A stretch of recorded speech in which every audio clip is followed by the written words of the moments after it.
Jadi bayangkan seorang advokat tidak terdaftar di dalam satu organisasi advokat, melakukan proses bantuan hukum, dia tipu kliennya, nggak ada yang bisa mengadili.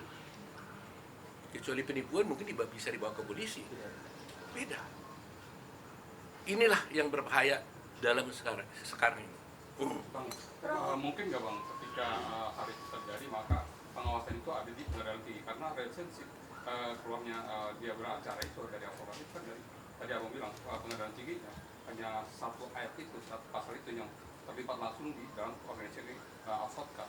Apakah dari pengawasan pengadilan tinggi ini bisa untuk Pengadilan tinggi tidak punya kewenangan apapun mengawasi advokat. Kewenangan mengawasi advokat itu ada di dalam organisasi advokat. Makanya single bar kan? Makanya kan undang-undang advokat dibuat. Bahkan di dalam undang-undang advokat disebutkan setiap anggota advokat, setiap advokat maksudnya, wajib menjadi anggota daripada organisasi advokat itu. Wajib ya. Supaya apa? Ya supaya diawasi. ada kontrol? Karena dia diangkat oleh advokat itu, diberhentikan juga oleh organisasi advokat itu. Diangkat oleh organisasi advokat, diberhentikan oleh organisasi advokat. Nah sekarang kita angkat dia kemudian berpraktek sebagai advokat setelah disumpah oleh pengadilan tinggi, terus dia keluar dari organisasi advokat itu. Bebaslah sebebas-bebasnya dia. Seperti dia bekerja di hutan belantara. Ini nggak dipikirkan orang. Nah tentunya ini harus menjadi perhatian kita.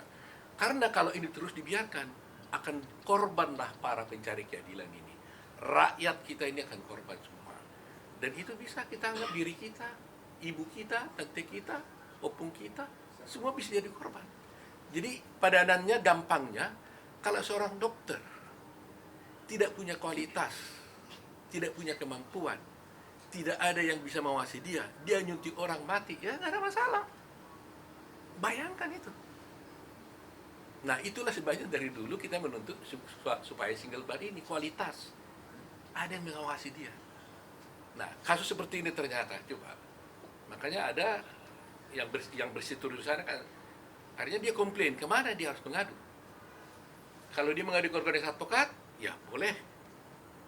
Kemudian dipecat dari organisasi itu. Kalau dulu isunya dia pindah, dihukum di sana lagi, pindah lagi. Masih mendingan dia pindah. Sekarang saya katakan dia tidak masuk, keluar aja. Tetap dia bisa beracara. Karena apa? Karena pengadilan tinggi, pengadilan hanya membolehkan orang berpraktek apabila ada berita acara sumpah. Kan lucu. Bagaimana orang beracara di pengadilan berita acara sumpah yang dipakai? Sebenarnya kartu pengangkatan dia sebagai advokat dong, bahwa dia sah menjadi advokat. Bang, kalau keluar dan pindah itu kan hal yang wajar ya, Bang.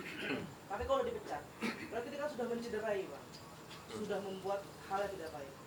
Kalau sudah dipecat, apakah bisa pindah ke yang lain atau yang lain berhak menerima? Kenyataannya seperti itu. Kenyataannya diterima lah juga.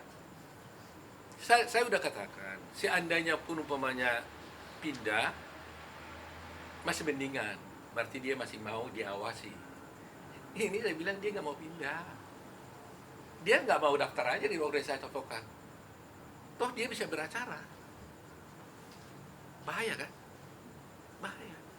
Jadi ada seorang penegak hukum bekerja menegakkan hukum, bisa menerima fee dari kliennya, tapi tidak satu pun yang bisa mengawasi dia. Bang, terkait sidang kisruh kemarin kan Bang Hotman Paris meminta langsung ke Bang Oto nggak Bang terkait meminta bantuan saat sidang kisruh kemarin? Ini kemarin udah sempat disonding tuh sama Bang Hotman, rekan saya Oto Hasibuan gitu.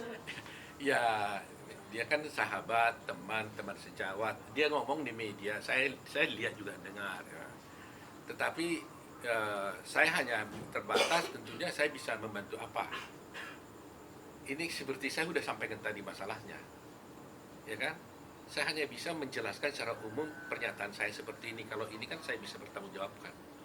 Dan ini adalah tuntutan setiap orang, tuntutan semua rakyat Indonesia. Hendaknya seorang advokat itu adalah bermartabat, Nobel, terhormat, menjaga kode etik, ya, terus melindungi kliennya. Itu tugas seorang advokat dan wajib menjaga kehormatan martabat pengadilan.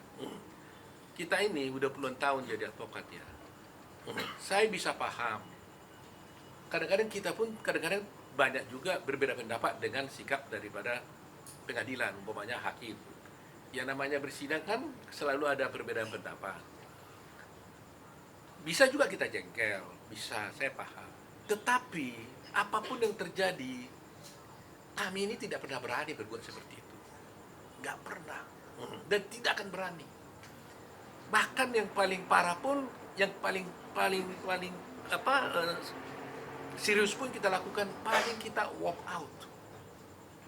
Kalau kita tidak setuju dengan suatu sikap pengadilan, paling kita walk out. Dan walk out pun kita harus terhormat.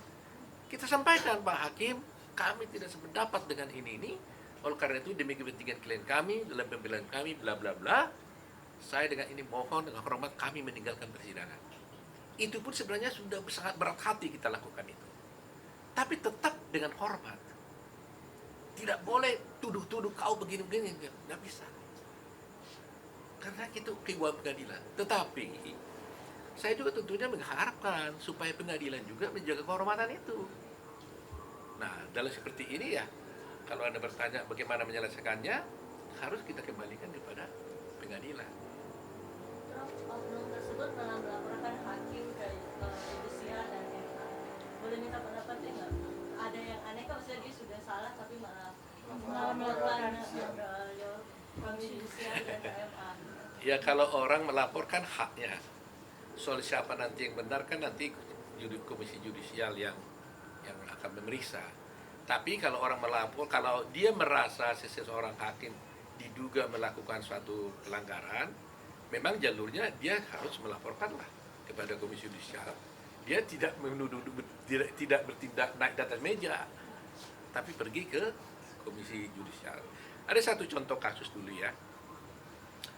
Bila mudah-mudahan saya tidak lupa, itu kasusnya di Jakarta Utara juga.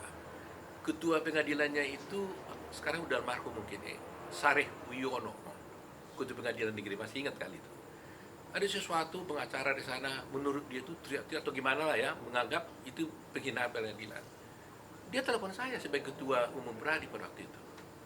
Dia telepon, Pak Oto gimana ini? Buat pengaduannya Pak, saya bilang. Dia buat. Kita proses itu orang. Itu benar gitu. Nah, kalau kita tindak dia, selesai. Dia nggak bisa apa-apa lagi. Gitu. Nah, tapi dengan sekarang ini saya yakin pengadilan akan mengalami kesulitan gitu. Sulit mungkin buat dia apa. Nah, kita tunggulah ya. Itu bukan ranah saya. Kalau udah Mahkamah Agung kan nggak boleh lah kita campuri itu ranah Mahkamah Agung, pengadilan ranah pengadilan. Yang boleh hanya sampaikan, karena ini memang dalam rangka penegakan hukum, wajib hukumnya saya memberi penjelasan kepada masyarakat. Apalagi udah kejar-kejar sama si KJ ini tiap hari.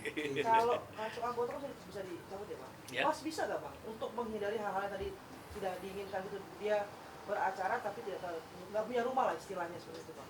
Bisa nggak Mas itu dicabut? Harus ditanya kepada pengadilan. Saya nggak boleh komentar itu karena yang mengeluarkan berita acara sumpah itu adalah pengadilan. Sehingga apakah itu bisa dicabut atau tidak, silakan tanya pengadilan. Pernah ada kejadian nggak Bang? Selama ini Bang? Tambah kasus kan memang. Ada kasus nggak? Mungkin kita tahu yang bas itu bisa dicabut atau tidak sih pertanyaan itu sih Bang? Biasanya kalau bas dicabut itu karena ada kepalsuan, ketidakbenaran kan. Umpamanya ada bas yang palsu, bisa saja kalau gitu kan. Ya kan bisa aja sebenarnya nggak pernah dia disumpah tapi dia bikin keterangan palsu, itu bisa saja.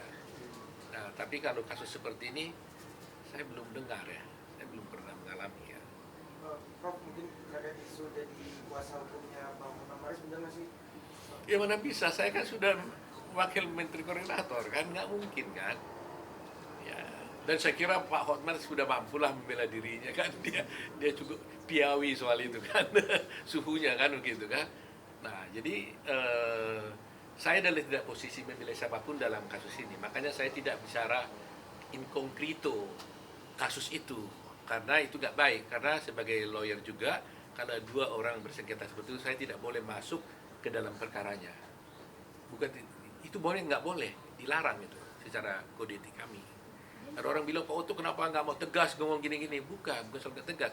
Nggak boleh saya, dilarang saya memasuki perkaranya. Tapi bicara secara umum seperti ini adalah merupakan kewajiban hukum saya. Gitu.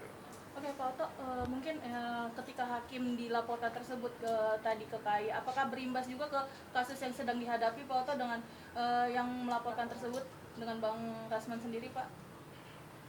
Wah, itu nanti kita lihat aja faktanya kayak apa ya. Tapi yang pasti kalau orang merasa ada hakim melakukan dugaan pelanggaran politik hakim, ya memang jalurnya dilaporkan kepada KAI atau dilaporkan kepada Badan Pengawas Mahkamah Agung. Itu sudah jalur yang tepat. Ya itulah yang sebenarnya dilakukan gitu loh. Bukan naik ke atas meja. Pak Oto, tapi Gitu kan? Pak Oto, mungkin dengan adanya kekisruhan kemarin, apakah dapat berunsur pidana juga nggak sih ini untuk tim kuasa hukumnya dari Bang Rasman sendiri Pak? Nah, kalau saya bilang kalau saya masuk situ nanti saya masuk dalam pokok perkaranya nanti saya. Saya bisa jawab tapi nggak baik saya jawab itu kan. Nanti para pihak kan mengetahui hak-hak masing-masing. Pengadilan sudah pasti tahu itu. Pak Hotman sudah pasti tahu, Pak Rasman sudah pasti tahu, semua para pihak sudah tahu. Jadi mungkin biarkan itu bergulirlah sebagaimana apa adanya tanpa hal masuk kepada pokok perkaranya. Ya, supaya netral kita ini kan.